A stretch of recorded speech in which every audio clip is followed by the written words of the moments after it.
कौन सा आया एक्ट? Commercial codes act 2015। चलो जल्दी से बोलो चैप्टर का नाम, चैप्टर का मतलब पार्ट का नाम। एक बार और बोलो, एक बार और बोलो, 3 बार नहीं बोलता। ठीक है, कुछ बच्चे इतने बार में भी एक बार भी नहीं बोले, बहुत बढ़िया बात है। चलो इसका बैकग्राउंड देता हूं तुम्हें। कई बैकग्राउंड में ही आप बहुत लंबा खींचते हैं, है ना? तुम लोग पता चल गया क्या? पहले के जमाने में महाभारत आता था, और महाभारत में अगर किसी ने बोल दिया ना अर्थार्थ, अर्थार्थ ऐसे करके कोई वर्ड होता था, है? अर्थार्थ, अर्थार्थ ना, हाँ, तो बड़ा लंबा जाता था, है ना? तो जहां भी वो अर्थार्थ बोले कि मैंने कहा गया काम से, गई भैंस पानी में। और ऐसे मैं क्लास में क्या बोल दूं, क्या देता हूं तुम लोग को? बैकग्राउंड, कहा गया भैंस। अभी 1 घंटा देंगे, नहीं ऐसा नहीं है, 1 घंटा 3 पेज का चैप्टर में क्या बोलूंगा मैं, है ना? बहुत होगा, आधा घंटा का बैकग्राउंड दे दूंगा। अच्छा नहीं, अच्छा चलो चलो 5 मिनट, अच्छा चलो 5 मिनट। इधर देखो, हाँ जी, प्लीज प्लीज सुनिए, बैकग्राउंड तो दूंगा। एक बात बताइए, ध्यान से सुनिएगा।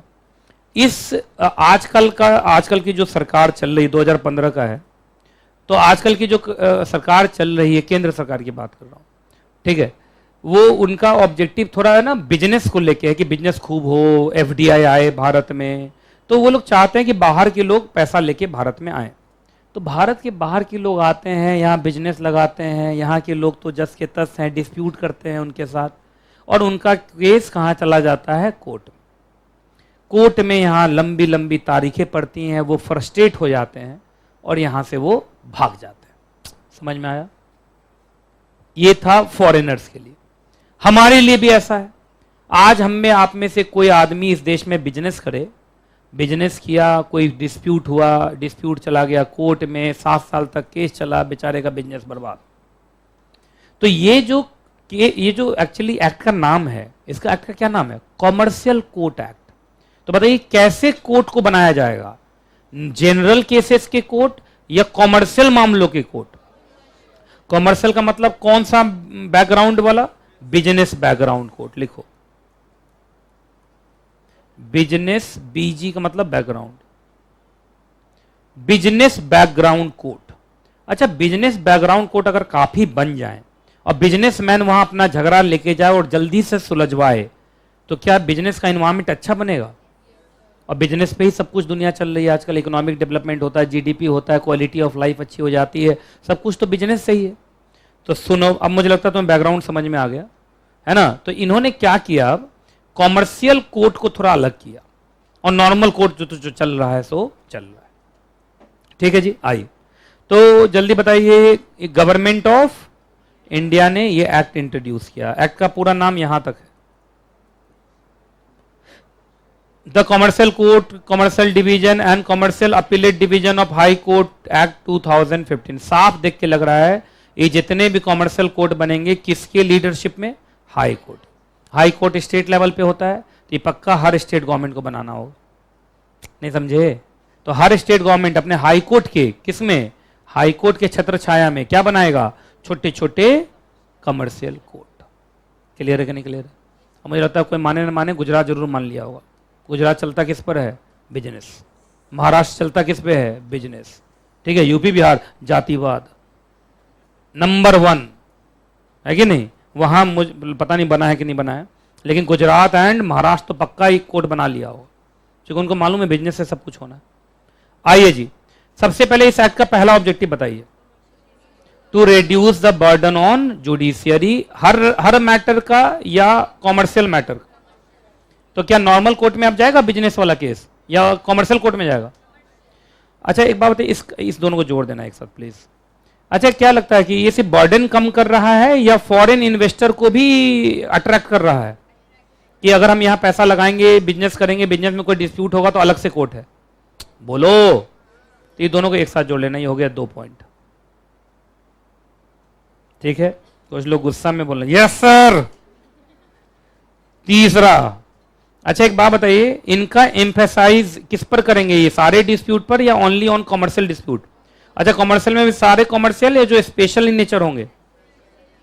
स्पेशल इन नेचर किसको माना जाएगा? जो पूरे नेशन को अफेक्ट करे। अच्छा हमारा तुम्हारा 20,000 का केस लेगा ये? कहेगा नेशन तुम्हारा घर तो अफेक्ट हुआ नहीं है कि नहीं। अच्छा एक बात बताइए, तो इसका मतलब सारे कॉमर्शियल में सारे कॉमर्शियल या बड़े बड़े केस? तो लार्ज इकोनॉमिक वैल्यू। तो इसका मतलब फिर कुछ लोग बोलेंगे अंबानी अडानी के लिए लाया है। किसके लिए लाया है? अंबानी अडानी के लिए लाया है। लग तो यही रहा है, नहीं, बड़े बड़े बिजनेसमैन के लिए है।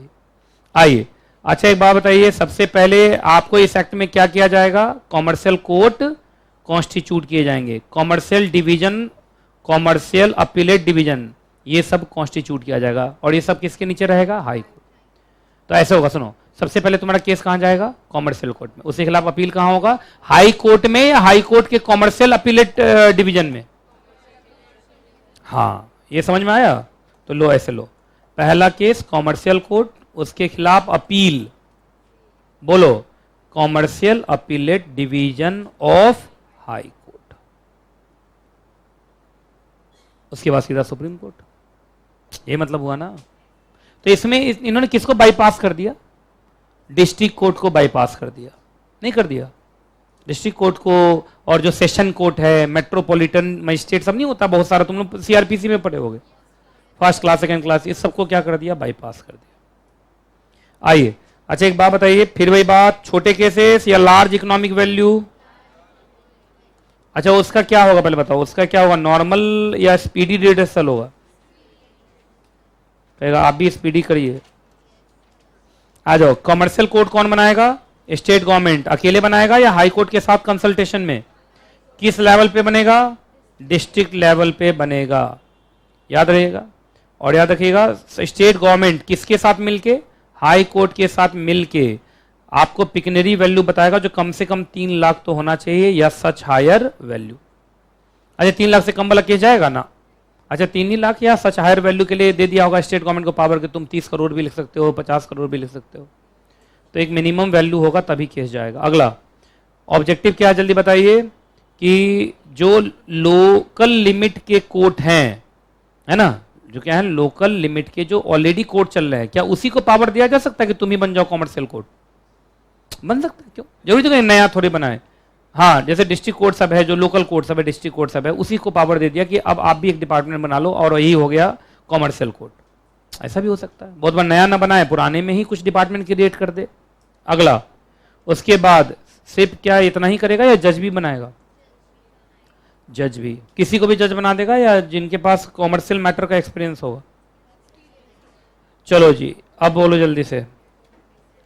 जो स्पेसिफाइड वैल्यू है, जैसे अभी तुमने देखा था जो एक्ट में लिखा हुआ 3 लाख लिखा है, बाकी गवर्नमेंट को पावर है कि वो उसको बढ़ा भी सकते हैं। तो जो वैल्यू को कैसे डिटरमाइन करोगे? मतलब कोई केस गया तो केस का वैल्यू 3 लाख से ऊपर है, ये कैसे पता चलेगा? आइए, सबसे पहला, अगर मनी रिकवरी का केस है, कैसा केस है? मनी रिकवरी का केस है, तो उसमें इंटरेस्ट भी जोड़ोगे। जैसे सुनो, इधर सुनो, 2 लाख का लोन था पर इंटरेस्ट जोड़ के 3.5 लाख हो गया, तो बताओ क्या ये केस आ जाएगा? वो तो बोलेगा 2 ही लाख का केस है। तो बोल तो दिया, पढ़ा तो दिया कि अगर रिकवरी ऑफ मनी का केस है तो इंटरेस्ट जोड़ के देखते हैं, तो इंटरेस्ट जोड़ के देख रहे हैं तो 3.5 लाख नहीं हो गया। अगला, मूवेबल प्रॉपर्टी का केस है, तो भाई आपको मार्केट वैल्यू देखना पड़ेगा। तो जो पेपर वैल्यू है या मार्केट वैल्यू? इमूवेबल प्रॉपर्टी है तो उसका भी क्या देखना पड़ेगा? Market value. और इनटेंजिबल राइट है तो उसका भी क्या देखना पड़ेगा? Market value. ठीक है, क्लियर है? चलो उसके बाद अब आ जाओ, ये तो अच्छी बात है कि आज हम लोग को यही पढ़ना है आर्बिट्रेशन एक्ट में। मीडिएशन नहीं पढ़ना है, कंसिलिएशन मीडिएशन बचा हुआ 15 मिनट का है बस। अच्छा किसी और दिन को छोटा सा निकालूं, आज सीधा जेआईजेल का क्वेश्चन पेपर शो करूं, आंसर शीट शो करूं, बेइज्जती? चलो ठीक है, चाहो तुम बोल दिए तो बोल दिए, तुम भी याद रखोगे। आओ पहले जल्दी पढ़ो, प्री इंस्टीट्यूशन अलग करो और इसको अलग करो। क्या ये तो इसी में है? आर्बिट्रेशन एक्ट नहीं पढ़ाऊंगा आज, नहीं पढ़ाऊंगा, नहीं। हाँ जल्दी बोलिए, पढ़ो। खुशियां मना रहे हो क्या? दिवाली मनाओ। क्या लिखा हुआ है? प्री इंस्टीट्यूशन, ऐसे 2 पार्ट में बांटो, ये बहुत जरूरी है, तुम पढ़ ही नहीं पाओगे ऐसे। Pre institution mediation and settlement. Mediation में क्या होता है? तुम लोग को पढ़ाऊंगा, आर्बिट्रेशन एक्ट में पढ़ाऊंगा मीडिएशन, जानते हो ना, इस बार जोड़ दिया मैंने मीडिएशन। मीडिएटर में एक आदमी मीडिएटर बनेगा और वो डिसीजन देगा या सेटलमेंट करवाएगा? बस। तो इन लोगों ने कहा है कि केस लेके आ रहे हो, मैं चाहता हूं कि पहले तुम मीडिएशन में जाओ, उसके बाद मीडिएशन से बात ना बने तब तुम यहां आओ, और ये कंपलसरी है। तो साफ साफ यहां लिख दिया है कि पहले इधर देखिए, पहले बताइए इस एक्ट का मेन पर्पस तो क्या था कि रिजॉल्व करो, और कहां? कोर्ट में मत लाओ, कोर्ट में मत लाओ, कहां ले जाओ? मीडिएशन। हाँ, मीडिएशन से बात नहीं बनेगा तब आओ। तो पहले मीडिएशन करना जरूरी है। यस, जैसे तुम्हारे डिवोर्स के केसेस में होता है, वो मीडिएशन में भेजते ही भेजते हैं, वो उनका प्रोसेस है, बिना मीडिएशन का नहीं होगा। आपने सुना 1-2 साल का ऐसे कुछ होता है, 6 महीने का होता है, काफी पता है भाई, पहले से प्रोएक्टिव अप्रोच रख रहे हो। ठीक है, अच्छा तो ये बताइए क्या पहले जाना पड़ेगा? क्या वर्ड कहां लिखा हुआ? पढ़ो, prior to approaching a commercial court, आपको एक्ट रिक्वायर करता है कि आपको एक बार पार्टीज को कहां जाना चाहिए? मीडिएशन। ठीक है, मीडिएशन कराने के लिए क्या सेंट्रल गवर्नमेंट कुछ अथॉरिटीज बनाएगा? किस एक्ट के अंदर? है ना, LSA, ये ना, ठीक। नो, तो दिल्ली लीगल सर्विस अथॉरिटी है ना ये। आ जाओ, टाइम पीरियड बताओ तो, प्री लिटिगेशन मीडिएशन कितने दिन में कंप्लीट हो जाना चाहिए? अच्छा, जरूरत पड़ा तो 2 महीने। और जो भी यहां पे अवार्ड या सेटलमेंट आएगा वो हमेशा क्या होना चाहिए? राइटिंग में होना चाहिए, और पार्टीज का भी साइन होना चाहिए, मीडिएटर का भी साइन होना चाहिए, और उसका यहां जो आपका अवार्ड और सेटलमेंट आएगा उसका वही इज्जत होगा जो आर्बिट्रेशन एक्ट में किसका होता है? आर्बिट्रल अवार्ड का होता है। और आर्बिट्रेशन तो पढ़ा है ना? ठीक है जी, तो इसी के साथ ये चैप्टर हो गया KHATAM खत्म। ठीक है।